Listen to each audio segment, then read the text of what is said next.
ప్రభునందు ప్రియమైన సంఘ బిడ్డలకు, దేవుని పిల్లలకు ఈ ఉదయకాల సమయంలో ప్రభు అయిన యేసుక్రీస్తు నామములో అందరికీ వందనాలు తెలియజేస్తూ ఉన్నాను. గడిచిన రోజు నుంచి ఈ రోజు వరకు దేవుడు మనకు తోడుగా ఉండి ఆయన కాపుదల మనతో ఉంచి ఈ సమయంలో ప్రభుని స్తుతించుకోవడానికి దేవుడిచ్చిన మంచి అవకాశాన్ని బట్టి దేవునికి మహిమ, ఘనత, ప్రభావాలు కలుగును గాక. ఆమేన్.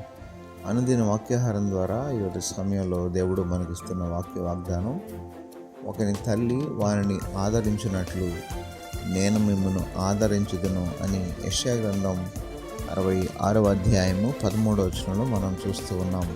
దేవునికి మహిమ కలుగును గాక. ప్రియమైన దేవుని పిల్లలారా, ఈ మాటను మనం గమనించినట్లయితే మన ప్రభు ఆయన యొక్క ప్రేమను, ఆదరణను, ఆప్యాయతను, అనురాగాన్ని మన ఎడల కురిపిస్తూ ఉన్నారు. అంటే లోకంలో తల్లిదండ్రులు కన్నా మిన్నగా ఆయన మనలను ప్రేమిస్తూ ఉన్నారు. బంధువులు, స్నేహితుల కన్నా ఎక్కువగా ఆయన మనలను ఆదరిస్తూ ఉన్నారు.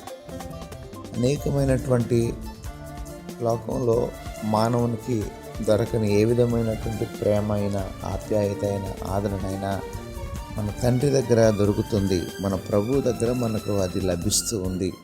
అంటే ఆయన ప్రేమ ఎంత గొప్పగా ఉందో, ఆయన ప్రేమ ఎంత ఉన్నతంగా ఉందో మనం గమనించాలి.